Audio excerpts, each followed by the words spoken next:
Hi everyone, it's great to see you.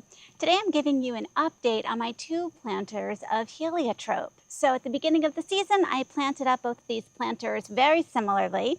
This one over here on the left does have a pot riser insert in here. The one on the right doesn't. I would have to say that it hasn't made much difference. And overall, I have to tell you, I don't think I'll be planting up solid planters of Heliotrope again. They're okay. They haven't done fabulous. I was really hoping that they'd fill in and just be this mound of luscious green with these gorgeous purple blossoms. And it could be the variety of heliotrope that I chose to grow.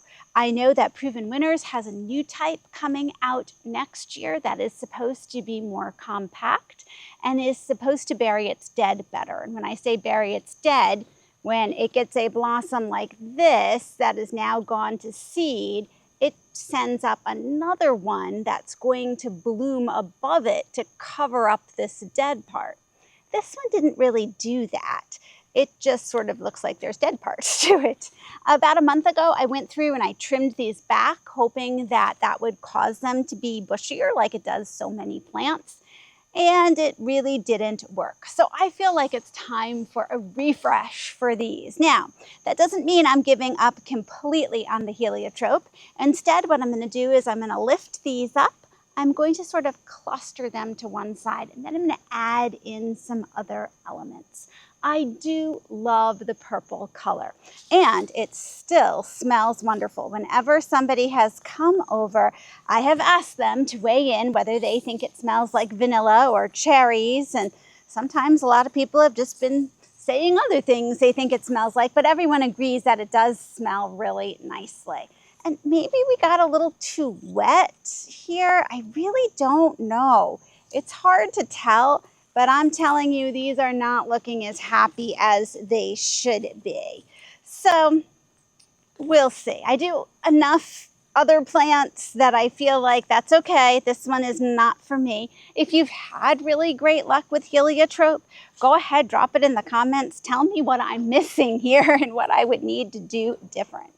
So I put in some Osmocote, some time-release fertilizer in here just to sort of freshen this up. The dirt actually still looks pretty good. I'm just running my hands through it, making sure there's no big clumps of roots. It really doesn't seem like there is. So let's take some of these. And you know, like these, the leaves just don't really look good there. Oh, but this one has a really good part to it, not this part here. Let me cut off the old part. And I'm going to keep this part that the leaves are looking quite green, quite good. And see what comes from that. Let's see what else I can salvage here. This doesn't look too bad either. So I'm just going to cut off some of the dead parts. I'm going to take off any branches that don't look as good. That looks better. And I find that this time of year, going through and grooming plants that aren't looking their best, it's just a good thing to do. It keeps your planters looking fresh and alive. And if you've lost a couple parts of plants along the way, that is not the end of the world. They got you some beautiful flowers earlier in the season, and that is terrific. Let's see, I'm just going to keep this best looking little part here. Okay. And it's so fun to plant up planters. I never mind having to add in some more things. So today I'm going to stick with this nice, cool purple theme. This is another type of fall kale that you can put out. This one is called Peacock Red, which means it looks purple to me, not red. But isn't this neat how ripply and how deeply lobed this is? Now notice that this leaf is not looking its best anytime that happens. And usually it's the bottom ones that don't look as good. You just sort of pluck those off. So that's our Peacock Red. And then this one, which also looks like it has a purple tint to me, is called Nagoya Rose. And it sort of has more of a typical kale shape to it, with a little bit more of that purple in the center. So both of those are really pretty. And I happen to have one more Silver Falls Dichondra Silver Falls. And this goes really nicely too. It has that blue, cool feel to it. And since I'm using things up now this time of year, I'm gonna add these 3 in and see how they look. And sometimes you're gonna find that things are a little bit more root bound, so just sort of pull on those roots a little bit, tell them that, oh, they're getting a new home.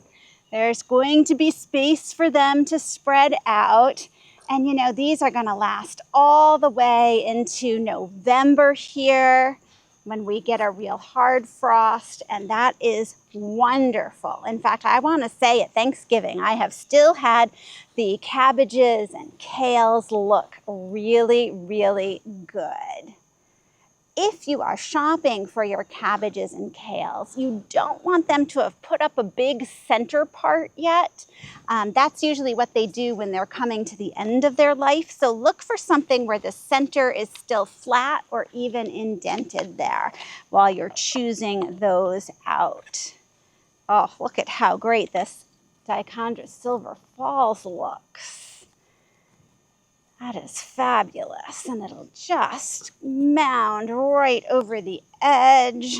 Sort of, this is kind of a tall guy here, but that's okay. It looks interesting.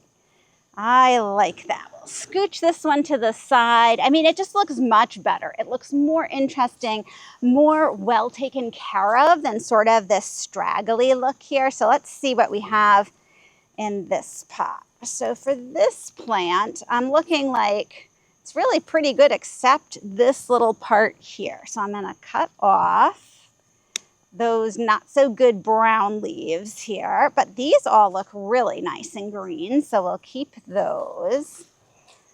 Yeah, same with this. One stalk is looking really nice and the others seem to be pretty well gone. So I'm just gonna trim off those old ones.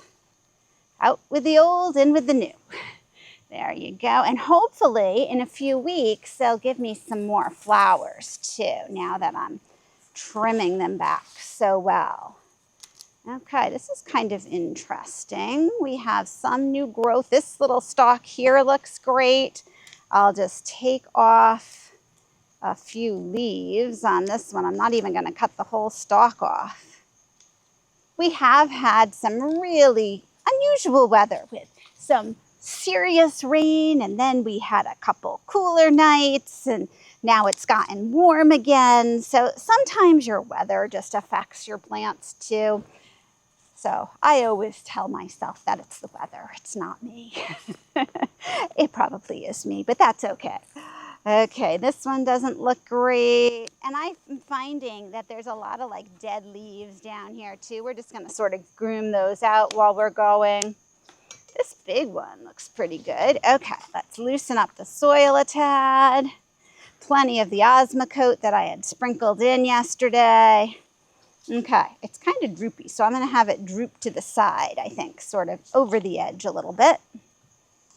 We'll cluster these all together. Don't know why this one in particular is droopy, but it is. Let's see. There we go. Okay, so we have all of our heliotrope here. Oh, it smells so good right when it waves right in my face. Okay, here is one of our beautiful peacock red kales. These are just so unique. And there's all sorts of these out there right now. I'm seeing more kales than cabbages, but either work great. Oh, and here is this beautiful rose-colored kale. Loving that. Okay, and this time I don't have another Dichondra Silver Falls, but I have another plant that's in that silver tone. This is a proven accent silver bullet. It's a type of Artemisia. And, you know, I just love the look of these blue silver leaves. Look at how root bound that is. Whew, okay, it's going to be happy to get in here. And this can get up to be about 12 inches tall. So this actually is probably going to give us some height. I think because of that, I'm going to put it more towards the center. Let's see if I can make space for it. There we go. Notice I'm slanting my kale to the side just a little bit. I love how that looks. That is so pretty. So I feel like we did a quick refresh of these. We didn't have to sacrifice the heliotrope completely. It's still here, but we're keeping in that purple vein, keeping some of these cool tones, and this should last quite a while. So when you are out this week, if you see something that you can add to a pot to refresh it a bit, think of this and get creative. Thanks so much for joining me, and I'll see you in the next video.